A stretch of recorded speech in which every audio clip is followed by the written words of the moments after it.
The ballroom fell silent the moment Adrian Whitmore, Duke of Foxcroft, said the word no. Lady Priscilla Hartwell stood before him in her silver gown, her hand still stretched toward his, her smile frozen halfway between hope and horror. 200 guests watched, candles flickered. Somewhere near the string quartet, a glass slipped from someone's fingers and shattered on the marble floor, but nobody moved to clean it. Every eye in the room was fixed on the Duke and the woman he had just refused again in front of all of London society. Adrian did not raise his voice. He never did. He simply bowed his head slightly, the way he always did when he wanted a conversation to end, and said, "Forgive me, Lady Hartwell. I cannot give you what you deserve." Priscilla's father, Lord Hartwell, stepped forward with his jaw tight and his hands clenched behind his back. "This is the 4th time this season, Your Grace, the 4th. My daughter is the finest match in England, and you treat her like a stranger you met on the street." "I mean no disrespect to your daughter," Adrian said quietly. "She deserves a husband who wants her. I am not that man." A ripple of whispers spread through the crowd like wind through dry grass. Somewhere behind a marble pillar, his grandmother, the Dowager Duchess Eleanor Whitmore, watched with her cane gripped so tightly her knuckles had turned white. She did not speak. She did not need to. Her silence was louder than any scolding. Priscilla lowered her hand at last, her cheeks burning red, and walked away without another word. The music resumed a moment later, too cheerful, too forced, as if the entire orchestra had been ordered to pretend nothing had happened. Adrian slipped out through a side door before anyone could stop him, loosening his collar as he stepped into the cool night air of the garden. He needed to breathe. He needed silence that did not come with judgment attached to it. He did not hear his grandmother following him until her cane tapped against the stone path behind him. "Do you understand what you have done tonight?" Eleanor asked. Her voice was calm, but calm in the way a storm is calm right before it breaks. "I understand exactly what I have done," Adrian said, without turning around. "I have refused a woman I do not love, for the 4th time this season, as you kindly reminded everyone." "This is not about love, Adrian, this is about survival." Eleanor's cane struck the ground once hard. "You are 29 years old, you have no wife, no heir, no one to carry this family forward when you are gone. Do you know what happens to Foxcroft if you die without a son?" Adrian turned to face her now, his jaw tight. "I know precisely what happens. Edmund inherits." The name alone was enough to darken the air between them. Edmund Whitmore, Adrian's cousin, a man with cold eyes and a colder heart, a man who had spent the last 3 years quietly building alliances among the very peers who now whispered about Adrian's refusals. Edmund did not want the title out of duty. He wanted it for the power, for the land, for the fortune that came with the Foxcroft name, and everyone in the family knew it. "Edmund has already spoken to 3 different solicitors this year," Eleanor said. "He is preparing, Adrian. He is not preparing quietly either. He wants people to see him preparing.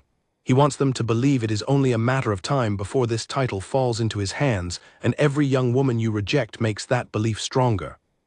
So I should marry a woman I feel nothing for, simply to keep Edmund from smiling at my funeral."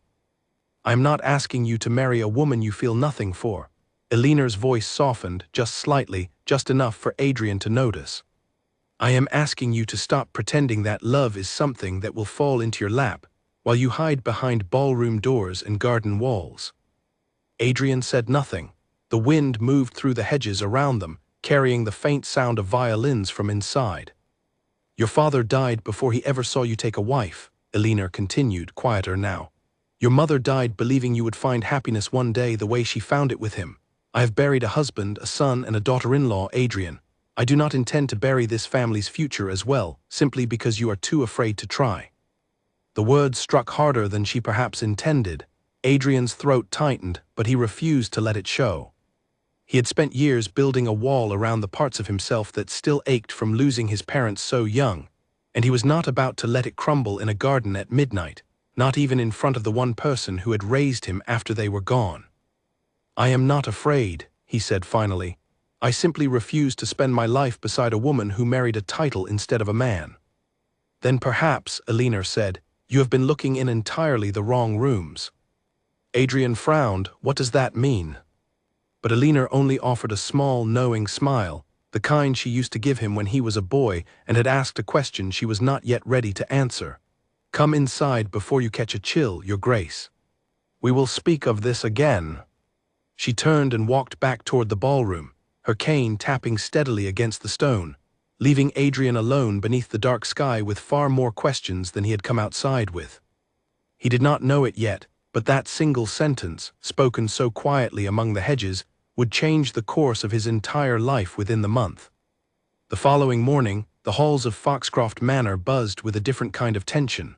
Servants moved quickly and quietly, avoiding eye contact, the way they always did when trouble was brewing above their heads. Adrian found the source of it within minutes of stepping into his study. A letter sat on his desk, sealed with the Whitmore family crest, but the handwriting on the front was not his grandmother's. It was Edmund's. Adrian broke the seal and read it twice before setting it down. Edmund had requested a formal meeting with the family solicitor to review the terms of succession should the Duke of Foxcroft fail to produce an heir within the next 12 months. The letter was polite, cold, precise, dressed in perfect manners, the kind of letter that smiled while it threatened, but the meaning underneath every carefully chosen word was impossible to miss. Edmund was no longer waiting patiently in the shadows, he was moving. Adrian folded the letter and pressed his fingers against his temples, the weight of the morning settling heavily on his shoulders. 12 months, not a lifetime, not even close to one.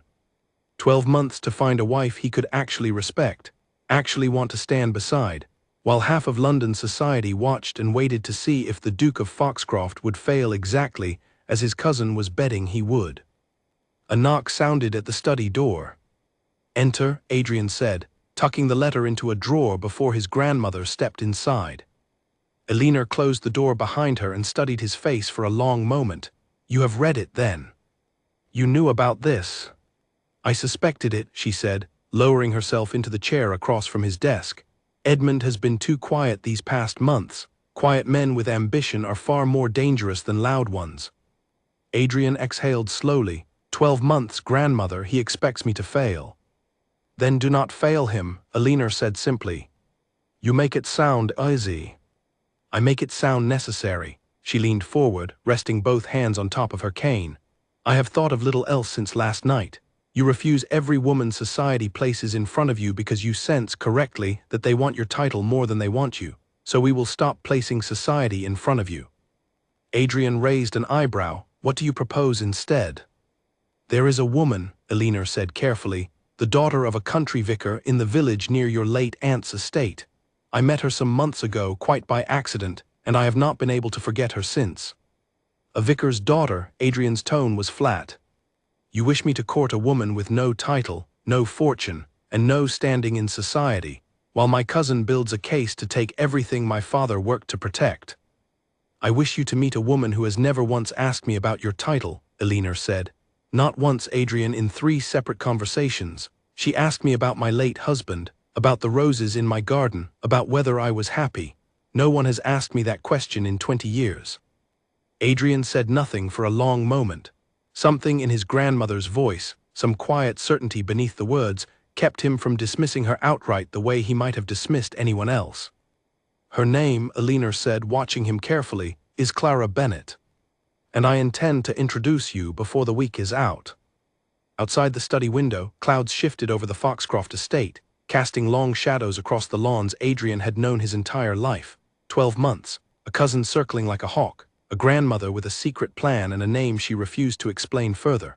Adrian did not yet know that within days, everything he believed about duty, love, and the woman he was meant to marry would begin to unravel in ways he could never have predicted. He only knew, as he sat alone in his study long after his grandmother had gone, that for the first time in years, he felt something other than dread at the thought of meeting a stranger. He felt curious. The village of Marrow Hollow smelled of rain and fresh bread when Adrian's carriage rolled to a stop outside the small stone church. He had not visited this part of the country in years, not since his aunt's estate had passed to a distant cousin after her death, and the quiet simplicity of the place felt almost foreign after months of ballrooms and marble floors. Elinor had insisted on accompanying him, refusing to explain more than she already had. "You will understand when you meet her," she had said in the carriage, and no amount of pressing had drawn anything further from her. They found the vicar, a gentle, graying man named Mr. Bennet, tending to the small garden behind the church. He straightened when he saw the ducal carriage, wiping soil from his hands with visible nervousness. but his manner remained warm rather than fearful. "Your Grace," he said, bowing slightly, "we are honored by your visit." "The honor is mine," Adrian replied, and found, somewhat to his own surprise, that he meant it. It was then that the church door opened, and a young woman stepped out carrying a basket of bread meant for the poorer families of the village. She stopped short at the sight of the carriage, her eyes widening slightly before she composed herself and offered a polite curtsy. "Clara," Mr. Bennet said, "come and greet His Grace, the Duke of Foxcroft." Clara Bennet was not what Adrian had expected, though he could not have said precisely what he had expected in the first place. She wore a plain grey dress with no lace, no jewels, nothing to announce wealth or status. Her dark hair was pulled back simply, a few loose strands framing a face that held none of the practiced elegance he had grown used to in London drawing rooms. What struck him most, though, was the way she looked at him. Not with the calculating interest he had come to recognize instantly in noble daughters sizing up a future duchess's crown, but with plain, open curiosity, as though he were simply a man standing in front of her, rather than a title with a face attached. "Your Grace," she said, her voice steady, "I hope our village has not disappointed you. We have little to offer beyond bread and rain." Elinor laughed softly at that, a sound Adrian had not heard from her in a long while. "You see, Adrian, exactly as I told you." Adrian inclined his head toward Clara. "I have found the bread quite excellent in the past, if the aroma from your basket is any indication."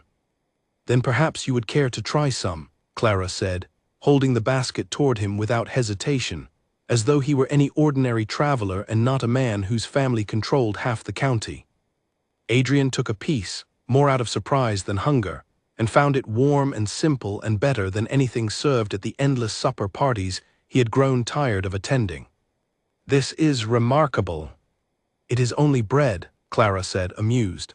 "I fear London has raised your expectations far beyond what a small village kitchen can manage." "On the contrary," Adrian said, "I believe London has lowered my expectations considerably. This is the first honest thing I have tasted in months." Something flickered across Clara's face, surprise perhaps, or the faint beginning of a smile she seemed determined not to let show fully. Elinor watched the exchange with quiet satisfaction, saying nothing, though her eyes moved between the two of them like a woman watching a chess match she had spent months arranging.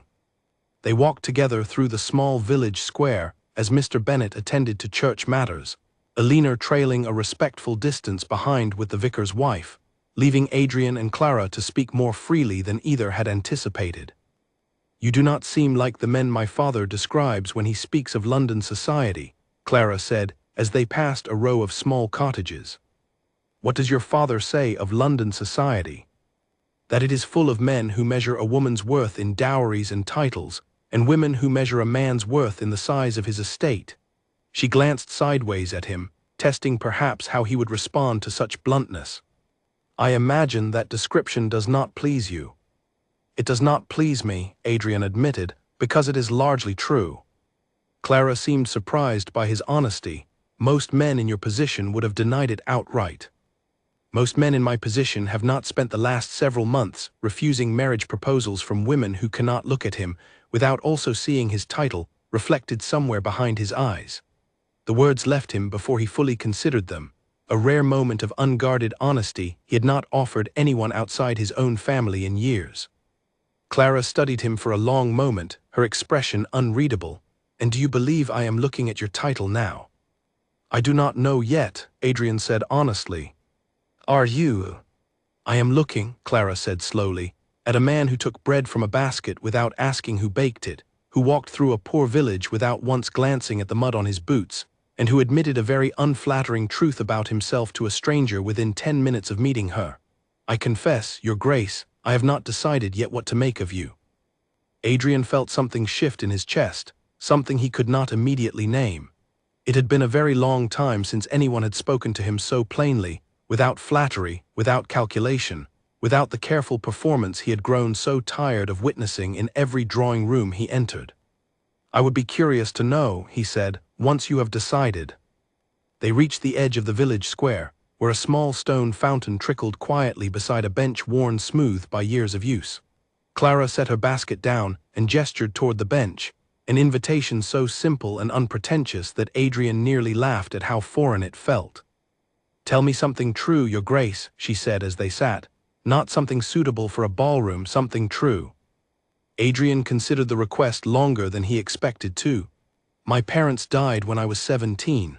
A fever swept through our estate that winter, and within a month I had buried both of them and inherited a title I was not prepared to carry. I have spent 12 years pretending that loss does not still follow me into every room I enter." The words hung in the air between them, heavier than either had anticipated.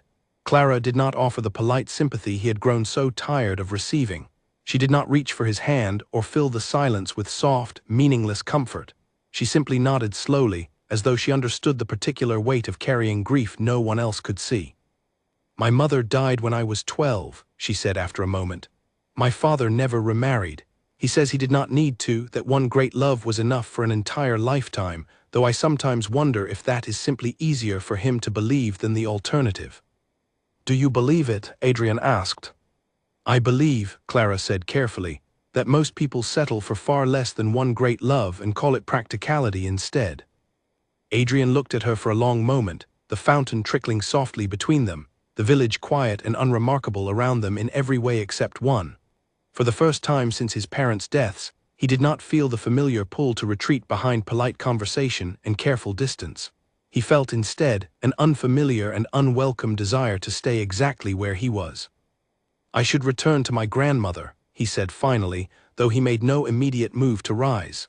"She will begin to suspect I have been thoroughly charmed by a vicar's daughter and her bread." Clara laughed, a genuine sound that seemed to surprise even her. "Heaven forbid, your grace. I would hate to be responsible for such a scandal." As they walked back toward the church, Elinor watched them approach with a small, knowing smile she made no effort to hide. She said nothing about what she had witnessed from a distance, the easy conversation, the unguarded laughter, the way her grandson walked slightly closer to Clara than propriety strictly required. She simply took Adrian's arm as they climbed into the carriage and allowed herself a private moment of quiet triumph. "Well?" she asked once the carriage pulled away from the village. "Well, what?" Adrian asked, though he already suspected what she was asking. "Do you still believe I have wasted your afternoon?" Adrian looked out the carriage window at the village growing smaller behind them, at Clara's small figure still visible near the church, watching the carriage go. "No," he admitted quietly. "I do not believe you have wasted my afternoon at all." Elinor said nothing further, but the satisfaction on her face lasted the entire journey home. She had waited a long time to see that particular expression on her grandson's face, and she intended to make certain it did not disappear as easily as it had arrived. Neither of them noticed, as the carriage rolled out of Marrow Hollow, a second rider watching from a distance near the crossroads, a man in dark traveling clothes who turned his horse toward London the moment the ducal carriage disappeared from sight. Edmund Whitmore had people everywhere these days, and it would not be long before word of the Duke's curious visit to a vicar's daughter reached ears that had been waiting eagerly for exactly this kind of opportunity. 3 weeks passed, and the Duke of Foxcroft found himself making the journey to Marrow Hollow far more often than any reasonable explanation could justify. He told himself, the first time, that he was merely checking on the state of his late aunt's abandoned cottage nearby. The second time, he claimed business with the local magistrate that could easily have been handled by letter. By the fourth visit, he stopped inventing excuses entirely, and simply arrived at the vicarage with a quiet directness that made Mr. Bennet smile knowingly into his teacup each time. Clara, for her part, never pretended surprise when his carriage appeared at the edge of the village. She would simply set aside whatever task occupied her, whether it was mending a torn hem for one of the poorer families or reading beside the fountain, and greet him with the same plain honesty that had unsettled and delighted him from their very first meeting. "You have returned," she said on his fifth visit, not as a question, but as a simple observation, the corner of her mouth lifting slightly. "I find the countryside air agrees with me," Adrian replied, though both of them understood the countryside air had very little to do with his frequent visits. They walked together that afternoon along the narrow path that wound past the mill and down toward the river, a route that had become familiar to them both over the past weeks. Clara spoke easily about the villagers she had known her whole life, the children she taught their letters on Sunday afternoons, the small quiet joys of a life that never once involved ballrooms or titles or the careful games Adrian had grown so weary of playing. "You never ask me about Foxcroft," Adrian observed as they walked. About the estate, the income, the household. Every other woman I have ever courted has asked within the first hour. Clara considered this for a moment. Would you prefer I asked? No, Adrian said honestly. I find the silence on the matter remarkably refreshing. Then perhaps that is your answer, she said. I am not courting a dukedom, your grace. I am simply enjoying the company of a man who listens more than he speaks, which I confess is rarer among noblemen than novels would have me believe. Adrian laughed, a sound that came more easily each time he visited, as though something in him were slowly unlocking after years of careful restraint. You read a great many novels, then?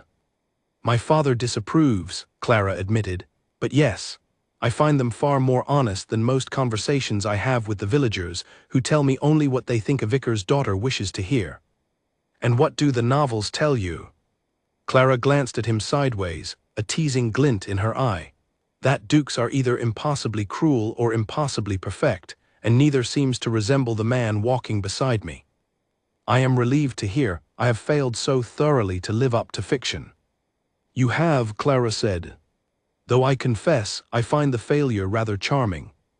It was during this same walk that Adrian first noticed how naturally he had begun speaking with Clara about matters he rarely discussed with anyone, including the weight of managing an estate that employed hundreds of families, the quiet loneliness of a household run by servants rather than family, and the particular exhaustion of smiling through gatherings where every conversation felt rehearsed in advance. Clara listened without offering easy solutions or hollow comfort. She simply listened, occasionally asking a question sharp enough to make him reconsider his own assumptions, and Adrian found himself grateful for the challenge rather than irritated by it, a reaction that surprised him more than anything else about their growing friendship. Back at Foxcroft Manor, however, a different kind of attention had begun to gather around the Duke's frequent absences. Elena received the first hint of trouble during a private tea with an old friend, Lady Marguerite Osgood, whose sharp tongue and sharper memory made her one of the most reliable sources of gossip in London society, whether one wanted the information or not. They say your grandson has been seen quite often in a small village near his late aunt's estate, Lady Osgood said, stirring her tea with deliberate slowness. Visiting a vicar's daughter of all people, surely there is some misunderstanding. There is no misunderstanding, Elena said calmly. My grandson is simply enjoying pleasant company in the countryside. Pleasant company? Lady Osgood's eyebrows rose. Elena, dear, you cannot possibly believe the Duke of Foxcroft intends anything serious with a girl of no fortune and no name. It would be an absolute scandal. It would be an honest match, Elena replied evenly, which I dare say is more than most marriages in this city can claim. Lady Osgood's smile thinned, though she said nothing further on the matter that afternoon. She did not need to. Within days, whispers of the Duke's unusual attachment had spread through London's finest drawing rooms like smoke through an open window, growing more exaggerated and more scandalous with each retelling. By the time the story reached Edmund Whitmore, it had transformed from a curious rumor into a weapon he intended to use precisely and without hesitation. Edmund arrived at Foxcroft Manor unannounced on a grey afternoon, finding Elena alone in the drawing room with her embroidery, a habit she kept more out of tradition than genuine interest. Grandmother, Edmund said, his tone dripping with a politeness that had never once reached his eyes. I hear the Duke has developed quite an unusual fondness for the countryside. Adrian's affairs are his own, Elena said without looking up from her needlework. As are yours, though I notice you have taken a sudden interest in solicitors these past months. Merely prudent planning, Edmund said, settling into a chair across from her without invitation.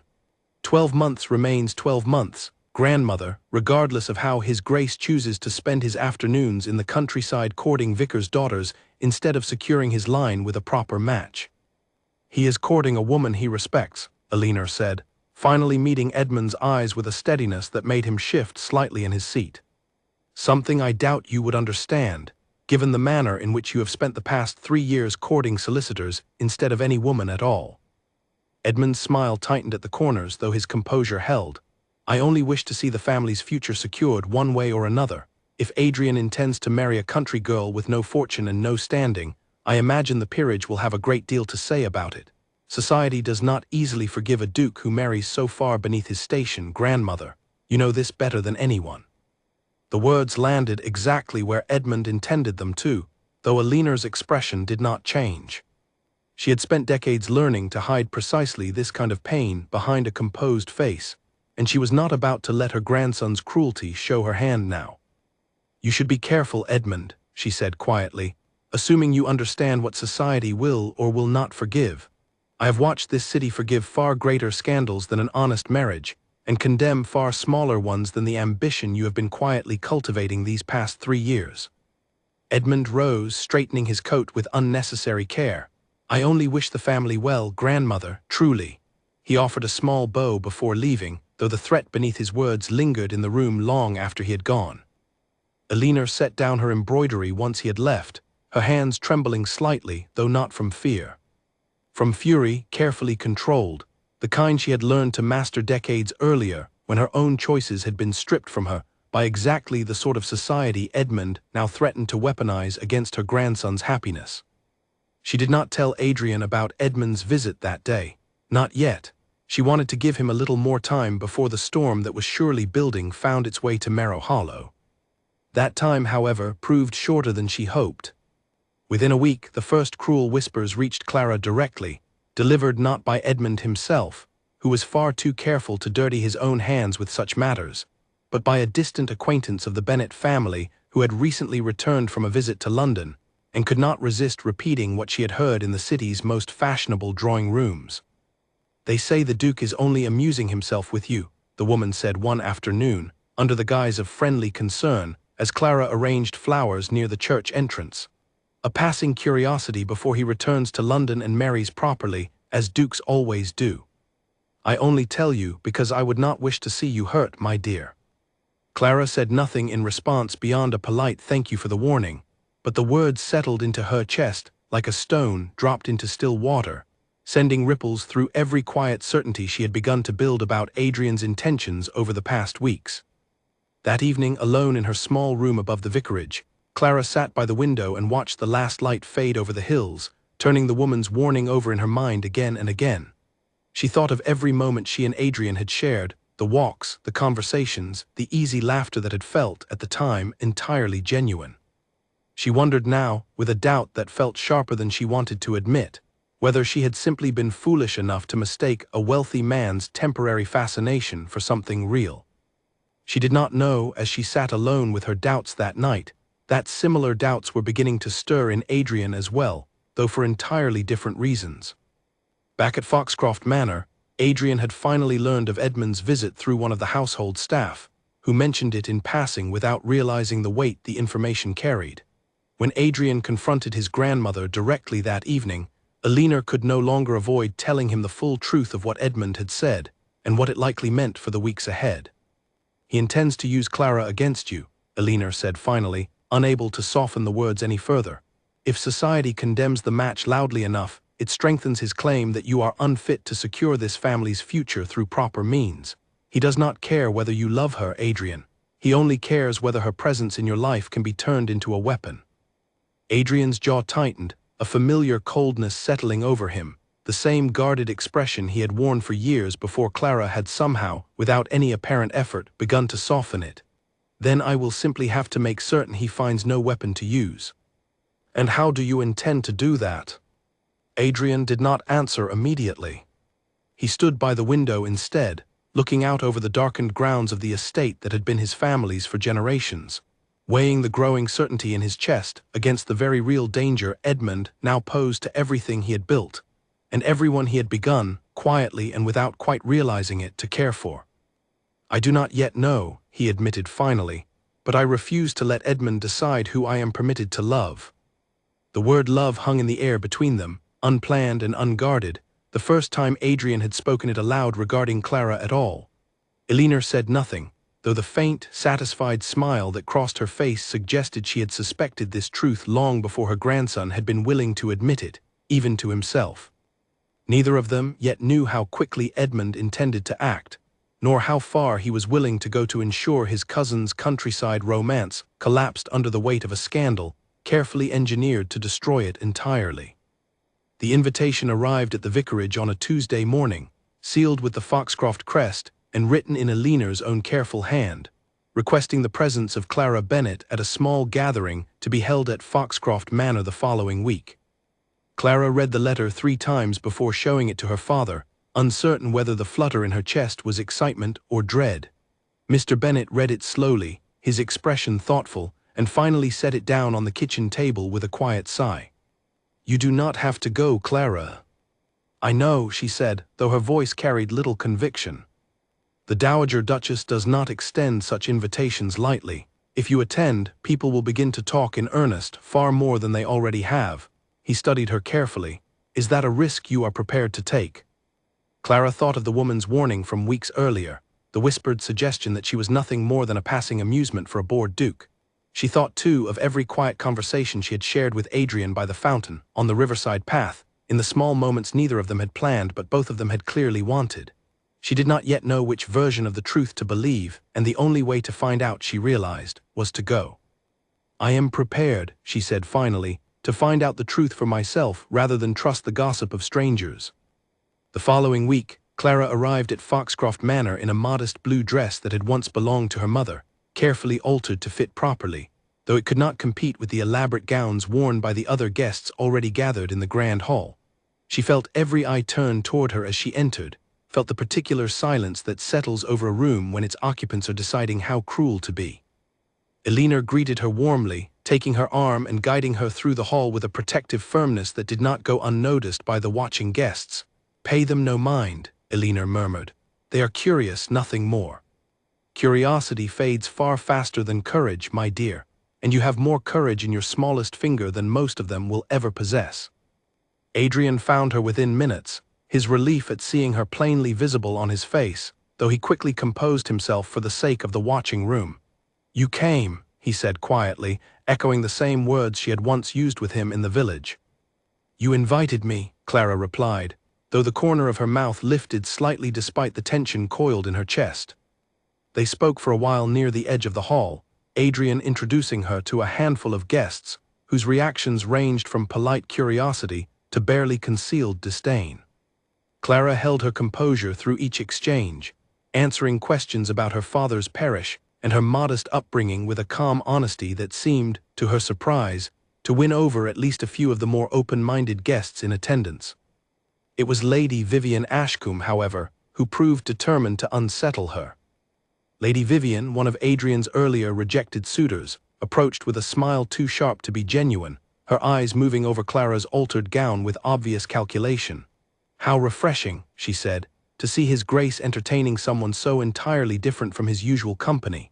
Tell me, Miss Bennet, how does a vicar's daughter find herself accustomed to such grand surroundings?" "I do not pretend to find them accustomed at all," Clara said evenly. "I find them beautiful, and rather overwhelming, if I am honest. I imagine that is a more truthful answer than most guests in this room would offer you tonight." A few nearby guests exchanged surprised glances at the directness of her response. Lady Vivian's smile faltered slightly before she recovered it. "How charmingly humble. I do wonder, though, whether such humility will survive the realities of a duchess's responsibilities should His Grace's fascination extend that far." "I imagine," Clara said calmly, "that I shall find out precisely the same way any woman does, Lady Vivian, by trying and learning and asking for help when I need it. I do not believe humility and capability are opposites, whatever London society may have taught you to believe." Adrian, who had been listening nearby, felt a fierce swell of pride he made no effort to hide. Lady Vivian, sensing she had lost this particular exchange, offered a tight smile and excused herself toward the refreshment table, leaving Clara and Adrian alone once more near the edge of the hall. "You did not need my help at all," Adrian said, amusement clear in his voice. "I have spent my whole life being underestimated by people wealthier than myself," Clara replied. "I have grown rather practiced at proving them wrong."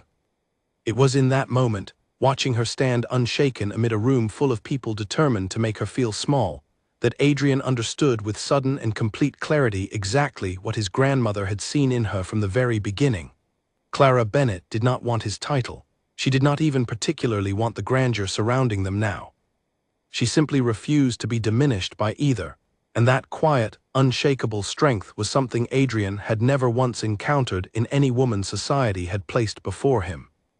The evening might have continued pleasantly from there, had Edmund Whitmore not chosen precisely that moment to make his entrance. He arrived late, deliberately so, drawing every eye in the hall as he crossed the room with the easy confidence of a man who believed he already controlled whatever happened next. He greeted Adrian with a cold, performative warmth, before turning his attention directly to Clara. "Miss Bennet," he said, bowing slightly, "I have heard a great deal about you these past weeks. All of London has, in fact." "I imagine very little of it was accurate," Clara said carefully. "On the contrary, I find most rumors carry at least a kernel of truth." Edmund's smile widened, cold and deliberate. "Tell me, Miss Bennet, has my cousin explained to you the particular urgency behind his sudden interest in courtship this season? The rather strict deadline hanging over his head, and everything he stands to lose should he fail to meet it." The color drained slightly from Clara's face, though she kept her composure admirably. Adrian stepped forward immediately, his voice sharp with a warning Edmund chose to ignore entirely. "That is quite enough, Edmund." "Is it?" Edmund's gaze remained fixed on Clara. "I only thought Miss Bennet deserved to understand her position clearly, rather than mistake convenient timing for genuine affection. My cousin requires a wife within the year, Miss Bennet, or he forfeits his inheritance to me. I simply wondered whether that particular detail had been shared with you, or conveniently left out." The hall had gone utterly silent, every guest straining to hear the exchange unfolding near its center. Clara looked from Edmund to Adrian, searching his face for some sign that the accusation was untrue, though the flicker of guilt she found there instead struck her far harder than she expected. "Adrian," she said quietly, "is this true?" Adrian hesitated just long enough for the silence to become its own kind of answer. "There is a deadline," he admitted finally, "but Clara, it has nothing to do with why I would like to go home," Clara said, cutting him off, her voice steady despite the hurt clearly visible beneath it. "Please, Elena moved quickly to her side, offering to arrange a carriage, but Clara had already turned toward the door, walking swiftly through the parting crowd with as much dignity as she could gather around herself like a shield. Adrian moved to follow, but Edmund's hand landed firmly on his arm. "Let her go, cousin," Edmund said quietly, no longer performing for the watching guests. "It seems the truth was rather more than your countryside romance could withstand." Adrian shook off his cousin's grip and pushed through the crowd after Clara, but by the time he reached the entrance hall, her carriage was already pulling away into the darkness, leaving him standing alone on the front steps of Foxcroft Manor with the weight of everything he had failed to say settling heavily in his chest. Behind him, the ballroom buzzed with whispers, the scandal Edmund had so carefully engineered now spreading through the gathered guests exactly as intended. Adrian did not care in that moment about any of it. He cared only about the growing distance between himself and the one person who had, without his even realizing it, become the only thing in his carefully ordered life that had ever felt entirely honest. He turned back inside to find Edmund watching him with quiet satisfaction from across the hall, and for the first time in his life, Adrian felt something dangerously close to true, unguarded fury toward the cousin he had spent years trying to tolerate. The game, he realized, had only just begun. The morning newspapers carried the story before the sun had fully risen over London. A gossip column, its author unnamed as always, described in vivid detail the confrontation at Foxcroft Manor, painting Adrian as a desperate duke racing against a deadline to secure his inheritance, and Clara as either a naive country girl swept up in a scheme she did not understand, or a calculating opportunist who had known about the deadline all along. Neither version was true, but truth had never much mattered to London's appetite for scandal. By midday, the story had spread through every drawing room in the city, embellished further with each retelling, until it bore only a passing resemblance to what had actually occurred. Lady Vivian Ashcombe, delighted to find herself suddenly relevant again in the unfolding drama, offered her own account to anyone who would listen, describing Clara's composure at the gathering as calculated performance rather than genuine dignity. At Foxcroft Manor, Adrian read the newspaper account in grim silence over a breakfast he had no appetite for, his jaw tightening with each exaggerated line. Elena sat across from him, equally troubled, though her concern extended further than the damage to her grandson's reputation. "You must go to her," Elena said finally, "today, Adrian, before this grows any worse." "And say what?" Adrian set down the newspaper with more force than necessary. That the deadline is real. That Edmund did not lie, only chose the cruelest possible moment to reveal it. I do not know how to make her believe the timing does not matter, when I can no longer be entirely certain it does not matter myself. Then you had better decide quickly, Elinor said, because I promise you Edmund is not finished yet. She was right. Within days, further whispers began circulating, this time reaching Marrow Hollow itself, carried by travelers and gossiping relatives eager to share London's latest scandal with anyone willing to listen. The quiet village that had once welcomed Clara without judgment now watched her with a different kind of attention entirely, some sympathetic, others distinctly less so. Mr. Bennet found his daughter one evening sitting alone in the small church, staring at nothing in particular, her hands folded tightly in her lap. "They are saying cruel things," he said gently, settling into the pew beside her, "about both of you." "I know," Clara said quietly. "I have heard most of it already." "Do you believe any of it?" Clara was silent for a long moment, turning the question over carefully before answering. "I do not know what to believe anymore. He never told me about the deadline. Perhaps that means nothing. Perhaps it means everything. I cannot seem to decide which, and I am growing tired of trying." Mr. Bennet studied his daughter's face, recognizing the particular exhaustion of someone caught between hope and self-protection. "When your mother and I fell in love," he said after a moment, "her family did not approve. They said a country vicar had nothing to offer a woman raised in comfort, and for a time I believed them entirely. I nearly let her go rather than risk causing her family further shame." "What changed your mind?" "She told me that love which requires constant proof of worth is not love at all, but a transaction dressed up in kinder language." He took Clara's hand gently. "I do not know the Duke's heart, Clara. Only you can determine that, and only by speaking with him directly rather than through the cruel mouths of strangers eager for gossip." Clara considered her father's words long after he had left her alone in the quiet church, the evening light fading slowly through the stained glass windows above the altar. She thought of every honest conversation she and Adrian had shared, weighing them now against the single piece of information he had withheld, wondering whether one omission was enough to undo everything else that had felt, at the time, entirely genuine. Meanwhile, in London, Edmund had grown emboldened by the success of his first strike, and had no intention of allowing his cousin's romance the chance to recover. He arranged a private meeting with several influential members of the peerage, men whose opinions carried significant weight in matters of inheritance and social standing, framing the conversation carefully as concern for the family's reputation rather than the calculated ambition it truly represented. "I only wish to see Foxcroft's legacy protected," Edmund said smoothly, seated in the private study of Lord Ashford, one of the most respected men in London society. "A duke who marries so far beneath his station, in such scandalous circumstances, invites questions about his judgment that extend well beyond a single unfortunate courtship." Lord Ashford, a man known for his rigid views on proper social order, nodded thoughtfully. "You believe he intends to go through with it, then? Marry the girl despite the scandal?" "I believe," Edmund said carefully, "that my cousin has always struggled to separate sentiment from duty. It has been a concern of mine for some time, though I have hesitated to voice it publicly out of respect for the family." The seeds Edmund planted that afternoon spread quickly through the private conversations of London's most powerful families, each retelling adding new weight to the suggestion that Adrian's judgment, and by extension his fitness to hold the title, had come seriously into question.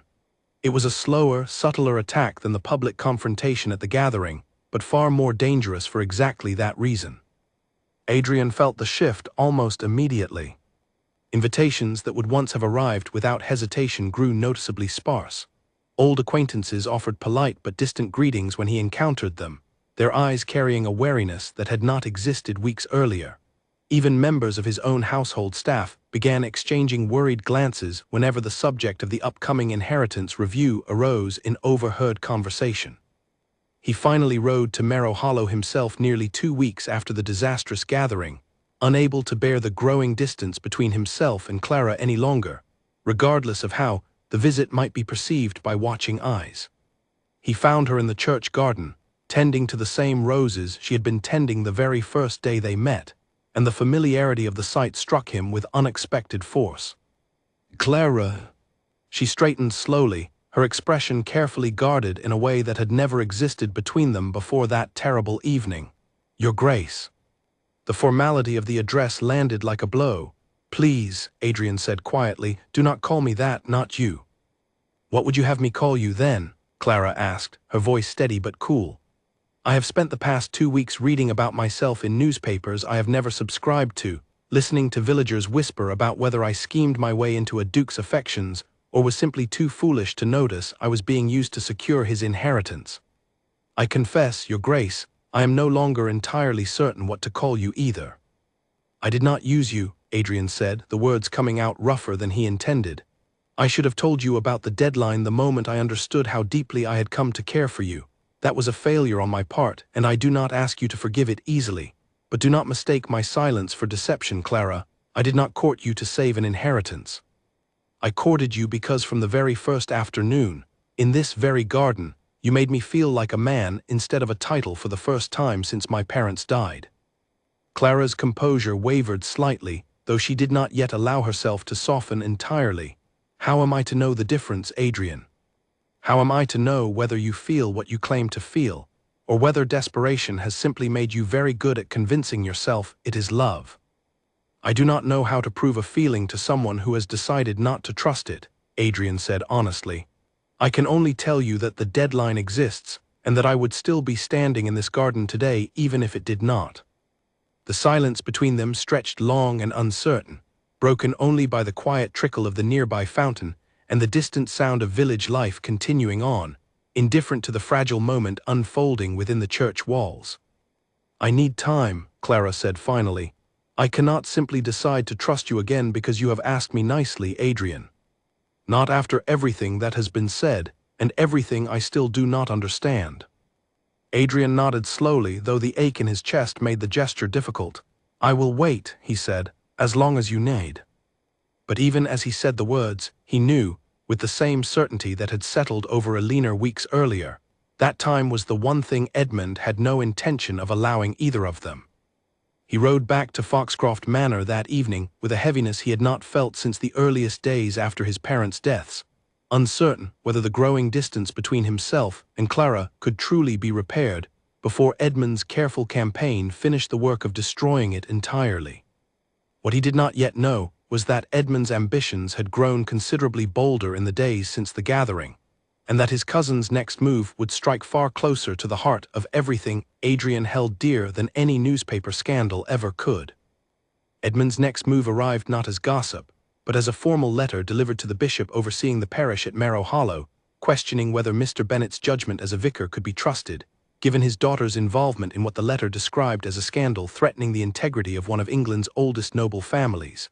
The letter was anonymous, but Alina recognized Edmund's careful, calculating hand in every line the moment word of it reached Foxcroft Manor.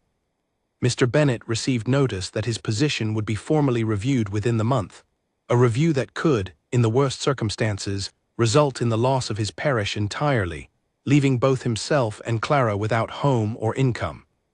Clara arrived at Foxcroft Manor the following morning, having ridden alone despite the impropriety of doing so, her composure cracking for the first time since the scandal had begun. "Your cousin means to destroy my father," she said the moment Adrian met her in the entrance hall, "simply to punish you for caring about someone he considers beneath your station. I do not know how to fight a man with that much power, Adrian, and I refuse to let my father lose everything because of a courtship you did not think important enough to be honest about from the start." Adrian's fury at Edmund's cruelty was matched only by his relief that Clara had come to him at all, rather than retreating further into the distance that had grown between them these past weeks.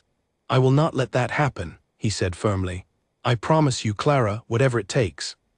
"Promises have not counted for much in this family lately," Clara said, though there was less coldness in her voice than there had been in the church garden, as though the shared danger to her father had, despite everything, drawn them back toward each other rather than further apart. It was Alina who finally intervened that afternoon, calling both of them into her private sitting room with an urgency that silenced their quiet argument immediately. "Sit," she said, gesturing toward the chairs across from her own. "Both of you, I have kept a secret from this family for nearly 50 years, and I believe it is time you understood exactly why I have spent these past months pushing you toward each other with such determination." Adrian and Clara exchanged a glance before sitting, sensing the gravity in the old woman's voice. "When I was your age, Clara," Eleanor began, her eyes distant with memory, "I loved a man named William Caro, a schoolteacher's son with no title and no fortune to speak of. We planned to marry, quietly, without my family's approval, because we both believed love mattered more than the arrangements my parents had already made on my behalf with a wealthy merchant's family." She paused, her hands tightening slightly around the handle of her cane. "My father discovered our plans before we could act on them. He ensured William's family lost their small teaching position at the local school, leaving them with nothing, and made it clear that further hardship would follow if William did not disappear from my life entirely. William left within the month, for his family's sake rather than any failure of love on his part, and I never saw him again.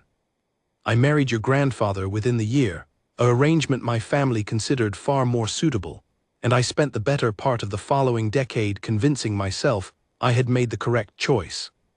"Did you love him?" Adrian asked quietly. "Grandfather?" "In time, yes," Eleanor said. "He was a kind man, and I do not regret the years we shared nor the family we built together. But I have never forgotten William Caro, nor the particular ache of choosing safety over the one thing I truly wanted, simply because the world around me insisted it was foolish to want it at all." She looked directly at Adrian now, her eyes bright with unshed tears she refused to let fall. "I watched you refuse woman after woman these past years, Adrian, and I recognized in you the same fear I once carried myself, the fear that love without proper arrangement is somehow less real, less worthy of fighting for. When I met Clara, I saw immediately what I once had and lost. I could not bear to watch you lose it as well, simply because a cousin with more ambition than heart decided your happiness threatened his own advancement." The room fell silent, the weight of Eleanor's confession settling heavily over all three of them.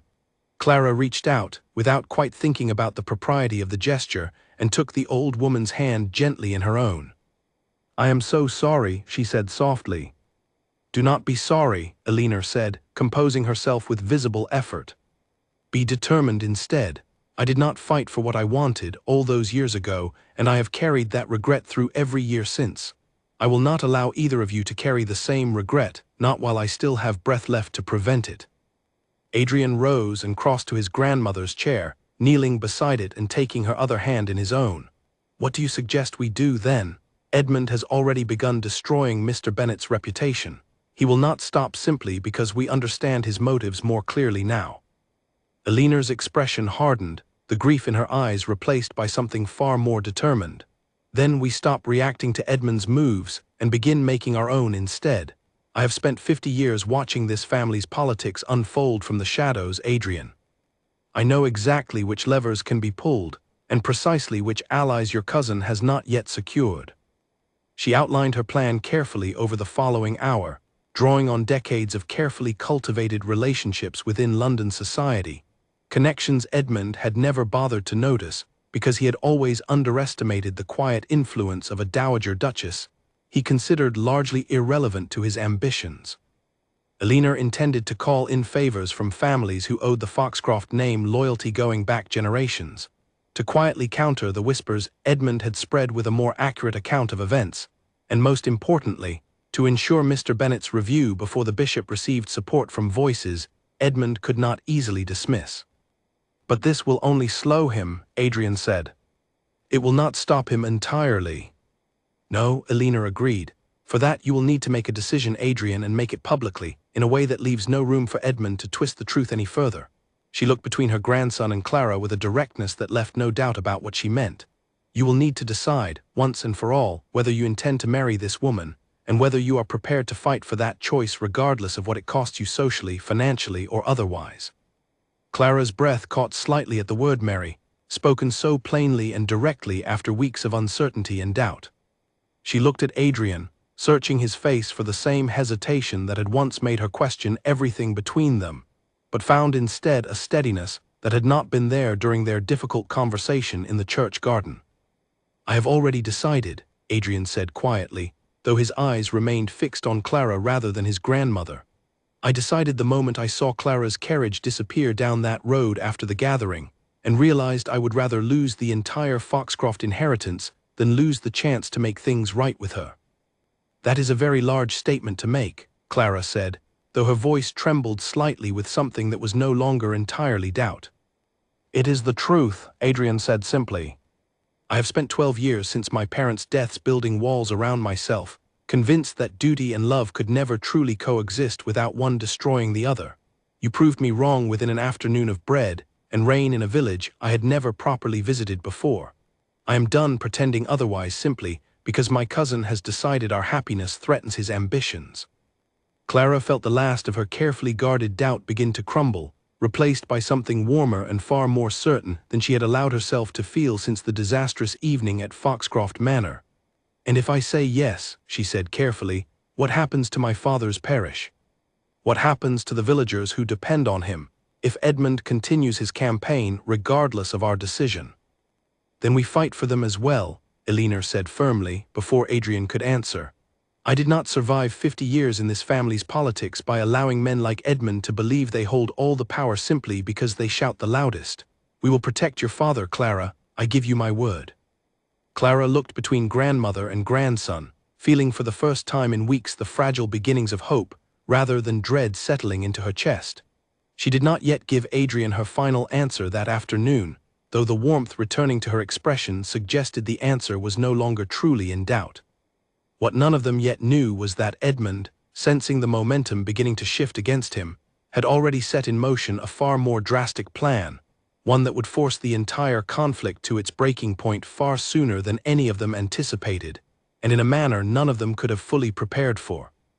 The summons arrived 3 days later, delivered by a solicitor's clerk in formal dress, requesting the Duke of Foxcroft's presence at an emergency meeting of the family trustees, called at Edmund's request under a clause in the late Duke's will that permitted such a review if concerns were raised regarding the current Duke's judgment or fitness to manage the estate. Elinor read the summons twice, her expression darkening with each pass. He means to force the matter now, she said, before we have time to properly counter him. This is no longer whispers and gossip columns, Adrian. He intends to use the law itself against you. Adrian felt a cold certainty settle over him as he read the document himself. Edmund had gathered 3 trustees, all men known for their traditional views on matters of rank and propriety, and had framed the meeting as a genuine concern for the estate's stability, rather than the personal vendetta it clearly represented. If the trustees ruled against Adrian's judgment, even informally, it would give Edmund exactly the ammunition he needed to challenge the succession formally once the 12-month deadline arrived. When is the meeting? Adrian asked. 2 days from now, Elinor said, in London. Adrian's mind raced through the implications. 2 days left almost no time to prepare a proper defense, no time to gather the allies Elinor had spent the past week quietly cultivating, and certainly no time to resolve the still unfinished conversation with Clara that had ended in uncertain hope rather than a clear resolution. He rode to Marrow Hollow that same evening, arriving well after dark, and found Clara still awake in the vicarage garden, unable to sleep despite the late hour. Edmund has called an emergency meeting of the trustees, Adrian said without preamble, the urgency in his voice cutting through the pleasantries either of them might otherwise have exchanged. 2 days from now. He means to have them formally question my judgment, Clara, using our courtship as evidence that I am unfit to manage the estate responsibly. Clara's face paled slightly in the moonlight. Can he actually succeed? I do not know, Adrian admitted. The trustees hold real influence over how the succession review proceeds when the 12 months finally arrive. If they side with Edmund now, even informally, it strengthens every argument he intends to make later. Then what do you need from me? Adrian hesitated, the weight of the request he was about to make settling heavily in his chest. I need you to come to London with me. Not to hide, not to pretend our courtship never happened, but to stand beside me in front of the trustees and let them see for themselves exactly what kind of woman you are, rather than the version Edmund has spent weeks constructing in whispers and anonymous letters. Clara was quiet for a long moment, weighing the enormous risk such a public appearance would carry, particularly given the fragile trust they had only just begun rebuilding between them. If I do this, she said finally, I need to know it is because you want me beside you, Adrian, not simply because you need a convincing performance to satisfy 3 trustees. I want you beside me, Adrian said without a moment's hesitation. "For the rest of my life, if you will still have me after everything my family has put you and your father through these past weeks. This is not a performance, Clara. This is the truth, finally spoken plainly in front of anyone willing to listen." Clara felt the last remaining wall of doubt around her heart finally give way entirely, replaced by a certainty she had been fighting against for weeks out of fear rather than genuine hesitation. "Then yes," she said softly, "I will come with you to London. And Adrian, my answer to the question you have not yet properly asked is also yes." Adrian's breath caught, the enormous relief and joy of her words nearly overwhelming him after weeks of uncertainty and fear that he had lost her entirely. He took her hands gently in his own, the same fountain trickling nearby that had witnessed their very first honest conversation months earlier. "I intend to ask it properly," he said, "the moment this trial with the trustees is behind us, properly and without a single deadline hanging over either of our heads." They rode to London together the following morning, accompanied by Elena and Mr. Bennet, who insisted on standing beside his daughter despite the very real risk to his own position within the church. The journey passed with a strange mixture of tension and quiet hope, each of them aware of exactly what awaited them at the meeting, yet unable to fully predict how the trustees would ultimately respond.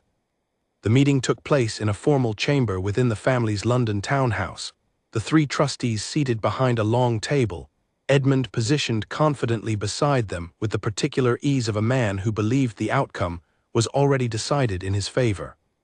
"Your Grace," said the eldest trustee, Lord Camden, "we have called this meeting to discuss concerns raised regarding your recent conduct, particularly your association with a woman of considerably lower social standing, and the scandal this association has generated across London society." "I understand your concerns," Adrian said calmly, "though I would ask that you allow me to address them directly, rather than through the second-hand accounts my cousin has been so eager to provide." Edmund's expression flickered with irritation, though he said nothing, allowing Adrian to continue. "I have spent the past 12 years managing this estate with the same dedication my father showed before me," Adrian said, his voice steady and clear. "I have never once neglected my duties, never mismanaged the family's finances, never failed the tenants and families who depend on Foxcroft for their livelihoods. My personal choice regarding whom I intend to marry has no bearing whatsoever on my fitness to continue that work." "And yet," Lord Camden said, "your cousin suggests this courtship reflects poor judgment, given the scandal it has generated." "The scandal," Adrian said firmly, "was generated by my cousin himself, who chose to publicly humiliate Miss Bennet at a private gathering, then spread anonymous letters designed to destroy her father's livelihood simply because he could not accept that I intend to marry for love rather than convenience. I would ask this panel to consider carefully whose judgment truly deserves scrutiny here." A murmur passed among the trustees at this direct accusation. Edmund stepped forward quickly, attempting to regain control of the conversation. "These are serious allegations, cousin, made without any proof whatsoever." "I have proof," Elena said, stepping forward from where she had been standing quietly near the back of the chamber.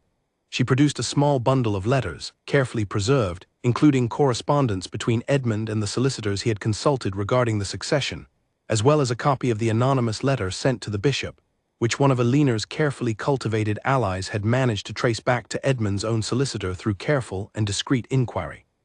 The trustees examined the documents with growing concern, their expressions shifting from cautious skepticism toward something closer to genuine alarm as the extent of Edmund's campaign became clear. "This is a fabrication," Edmund said, though the confidence in his voice had begun to crack. "It is not," Elena said calmly. "I have spent 50 years in this family, Edmund. I know precisely how these matters are traced, and precisely which solicitors can be trusted to keep quiet, and which cannot be trusted at all. Your own solicitor, it seems, valued his reputation rather more than your discretion." Clara, who had remained quiet throughout the proceedings, finally stepped forward as well, addressing the trustees directly with the same calm honesty that had first drawn Adrian to her months earlier. "I do not know what proper conduct for a duchess looks like," she said. "I have no title to offer, no fortune, nothing beyond the ability to speak honestly and care deeply for the people around me. If that disqualifies me in your eyes, I understand. But I would ask you to judge Adrian and myself on the truth of our characters, rather than the lies his cousin has carefully constructed to protect his own ambitions. The chamber fell silent as the trustees considered everything they had heard, weighing the evidence Alina had provided against Edmund's carefully maintained composure, now visibly shaken by the documents laid bare before the panel. Lord Camden exchanged glances with his fellow trustees before finally speaking. "Your Grace," he said, addressing Adrian directly, "we find no evidence whatsoever that your personal choices reflect poor judgment regarding the management of this estate. If anything, the conduct revealed today raises far more serious concerns regarding your cousin's own fitness and character." Edmund's face drained of color as the trustee's verdict became clear. He looked around the chamber, searching for some avenue of escape from the consequences of his own carefully laid schemes now collapsing entirely around him. "This is not finished," Edmund said, his voice tight with barely controlled fury. "I believe," Lord Camden said firmly, "that it is finished, Mr. Whitmore, entirely finished." Edmund left the chamber without another word, his careful ambitions in ruins, his reputation among the very trustees he had hoped to win over now damaged beyond easy repair. Adrian watched him go with no satisfaction, only a quiet, weary relief that the months of scheming and threat finally seemed to be drawing to a close. Clara reached for his hand as the trustees began filing out of the chamber, and Adrian took it without hesitation, no longer caring who might witness the gesture. "It is over," Clara said softly, though there was still a note of disbelief in her voice, as though she could not quite trust the sudden absence of danger after so many weeks of fear. "Not quite," Adrian said, a small, genuine smile finally breaking through the tension of the past hours. "I still owe you a proper question, Clara Bennett, one I intend to ask without a single trustee, cousin, or newspaper columnist watching." Clara laughed, the sound bright and unguarded in a way it had not been since before the scandal began. "I look forward to hearing it, Your Grace." "Adrian," he corrected gently, "simply Adrian from now on." "Adrian," she repeated softly, and the warmth in the single word carried more promise than any formal proposal could have offered. Adrian kept his promise 3 days later, in the same church garden in Merrow Hollow, where he and Clara had first spoken honestly to one another months earlier, beside the same fountain that had witnessed every quiet turning point in their unlikely courtship. He arrived without any grand announcement, without servants or carriages trailing behind him to mark the occasion, dressed simply, the way he had learned to appreciate during his many visits to the village that had changed the entire course of his life. Clara found him waiting there in the early morning light, and something in his expression told her immediately that this was, at last, the conversation he had promised her in London. "I have spent the past 12 years of my life believing duty and happiness were separate things," Adrian said, taking her hands gently in his own.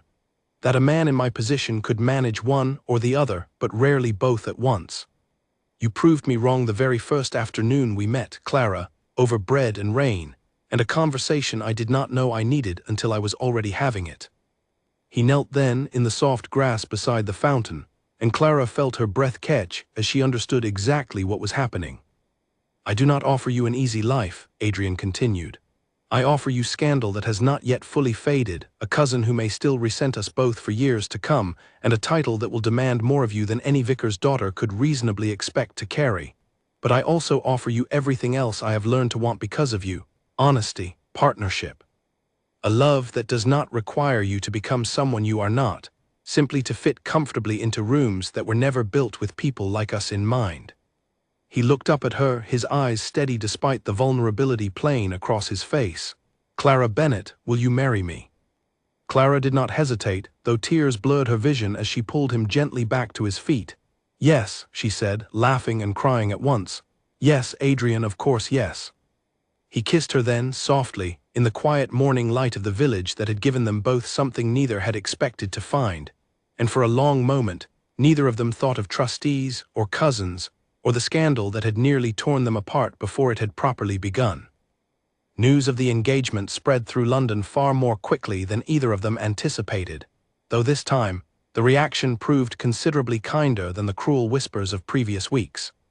The full account of Edmund's scheming had circulated widely following the trustees' decision, and society, ever eager to shift its judgment toward whichever story proved most entertaining, had largely turned its disapproval toward Edmund instead. painting Adrian and Clara's romance as a triumph of genuine love over calculated ambition. Lady Vivian Ashcombe, ever attentive to shifting social currents, was among the first to offer her congratulations, though Clara accepted the gesture with polite reserve rather than any illusion of genuine friendship. Lord Ashford, who had sat among the trustees during the fateful meeting, sent a formal letter expressing his admiration for the honesty both Adrian and Clara had displayed, an unexpected endorsement that carried considerable weight among London's more traditional families. Edmund, meanwhile, retreated from London society almost entirely following the trustees' verdict, his reputation too badly damaged to easily recover, his ambitions for the Foxcroft title now permanently out of reach. He did not attend the wedding, nor did anyone particularly expect him to, though Elinor made certain, in the quiet way she managed most family matters, that Edmund retained enough of the family's respect and resources to build a modest life elsewhere, unwilling to let her own grandson's cruelty define the entirety of his future, the way society had once nearly defined hers. The wedding itself took place on a bright autumn morning at the same small church in Merrow Hollow, where Clara had grown up, rather than the grand cathedral in London that tradition might otherwise have demanded. Mr. Bennet performed the ceremony himself, his voice thick with emotion as he joined his daughter's hand with Adrian's in front of a modest gathering that included villagers, close family, and a surprising number of London's finest families who had traveled to witness a match that had, against every expectation, become the season's most celebrated love story rather than its greatest scandal. Elinor sat in the front pew, watching her grandson exchange vows with the woman she had introduced to him months earlier, tears streaming freely down her face for the first time in longer than she could easily remember. She thought of William Carow, of the life she had once imagined for herself before duty and fear had taken it from her, and felt, at last, a quiet peace settle over that old, familiar grief. She had not been able to reclaim her own lost love, but she had ensured her grandson would never have to carry the same regret through the remainder of his life. After the ceremony, as the wedding party gathered in the village square for a celebration far simpler and warmer than anything London's grandest ballrooms could offer, Adrian found a quiet moment alone with his grandmother near the same fountain where he had first proposed. "Thank you," he said simply, taking her hand. "Whatever for?" Elinor asked, though the knowing smile on her face suggested she understood perfectly well. "For refusing to let me hide behind duty forever," Adrian said. "For seeing something in Clara before I was brave enough to see it myself." Elinor squeezed his hand gently. "I only introduced you, Adrian. The rest you managed entirely on your own, difficult as that particular process proved to be." She glanced toward Clara, laughing warmly with a group of village children nearby, entirely at ease despite the grandeur that would now permanently surround her life. "She will make an extraordinary duchess. Not because she has learned to imitate the women who came before her, but because she has never once tried." Adrian watched his new wife across the square, feeling a contentment he had not believed possible during those long, lonely years following his parents' deaths, when duty had felt like the only thing left to hold on to. He understood now, standing beside his grandmother in the same village that had changed everything, that duty and love had never truly been opposites at all. They had simply been waiting, patiently, for him to stop choosing one at the expense of the other. As the afternoon stretched into a warm autumn evening, and the celebration continued long after the sun had set behind the surrounding hills, Adrian crossed the square to find his wife, taking her hand as the village musicians began a simple, unpretentious tune far removed from the polished orchestras of London's finest ballrooms. "Dance with me," he said, and Clara, laughing, allowed herself to be pulled gently into his arms. "I am afraid I do not know the steps London society considers proper," she admitted. "Neither do I anymore," Adrian said, smiling. "I find I much prefer making up my own." They danced together beneath the darkening sky, surrounded by family, friends, and the quiet village that had given them everything London's grandest gatherings never could, while Elinor watched from a distance with the particular satisfaction of a woman who had finally, after 50 long years, seen an old regret transformed into someone else's lasting happiness. The Duke of Foxcroft had refused every noble bride London society had placed before him, certain for years that love and duty could never coexist within the same carefully guarded heart. It had taken one final introduction, one honest conversation over bread and rain in a village he had never properly visited, and the quiet courage of a grandmother determined not to watch history repeat itself, to finally prove him wrong. The years that followed brought changes to Foxcroft Manor that its old walls had not witnessed in generations. Clara, true to the quiet strength she had shown from the very beginning, never abandoned the parts of herself that had first drawn Adrian to her. She continued visiting Marrow Hollow regularly, bringing baskets of bread to families in need, teaching village children their letters whenever her duties as Duchess allowed the time, and treating the household staff at Foxcroft with the same open respect she had once shown a duke who had mistaken her for an ordinary village girl. Adrian, for his part, found himself gradually shedding the careful walls he had built around himself since his parents' deaths, laughing more freely, speaking more honestly, and managing the estate with a warmth that the tenants and families under his care noticed and appreciated within the very first year of his marriage. He often told Clara, in quiet moments together, that she had not simply given him a wife, but had somehow returned to him a version of himself he had believed lost forever on the day he buried his parents. Elinor lived to see their first child born the following autumn, a daughter with her mother's steady eyes and her father's quiet thoughtfulness, and spent her final years surrounded by a family finally free of the fear and ambition that had once threatened to tear it apart. She often sat with the child in the very garden where William Carrow's memory had lived quietly within her for 50 years, and found at last that the old grief had softened into something closer to gratitude. Edmund, though he never fully reconciled with the family he had once tried so hard to undermine, eventually built a modest but honest life for himself in the north of England, managing a small estate left to him through a distant relation. Word occasionally reached Foxcroft that he had married, quietly and without scandal, a woman of no particular fortune who seemed, by every account, genuinely fond of him. Adrian chose to believe, in time, that even his cousin had eventually learned something of the lesson that had taken Adrian himself far too long to understand.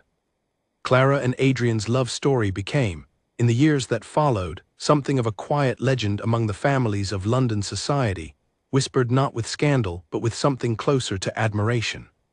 Young women who had once been taught that marriage was primarily a matter of arrangement and advancement began to speak, cautiously at first, of wanting something closer to what the Duke and Duchess of Foxcroft had found together, an honest partnership built on genuine affection rather than careful calculation. Neither Adrian nor Clara ever forgot the difficult months that had nearly kept them apart, the cruel whispers, the anonymous letters, the desperate scheming of a cousin who had mistaken ambition for happiness. But they chose, deliberately and together, to let those memories serve as reminders of what they had fought to protect, rather than wounds that continued to define them. On quiet evenings, long after their children had grown and Foxcroft Manor had settled into the comfortable rhythms of a family finally at peace, Adrian would sometimes find Clara in the garden, tending to roses that had long since replaced the more formal, ornamental plantings his mother had once favored. He would join her there, taking her hand the way he had that very first afternoon so many years earlier, and marvel quietly at how a single introduction, arranged by a grandmother determined not to let her own old regrets repeat themselves, had transformed the entire course of his life. The Duke who had once refused every noble bride's society placed before him had found, in the end, exactly what he never knew he was searching for. Not in the grand ballrooms of London, nor among the carefully arranged matches of the peerage, but in a small village church over bread and rain, with a woman who had never once asked him about his title, and had instead asked only whether he was happy. It was a question, he often reflected in the years that followed, that had taken him far too long to properly answer for himself, but one he never again forgot how to answer for the woman who had finally taught him the difference between duty performed out of obligation and love chosen freely, deliberately, and without regret. And in the quiet corners of Foxcroft Manor, where laughter had once been rare and rooms had often felt too large for the grief they carried, the sound of a family finally whole echoed warmly through halls that had waited a very long time to hear it again.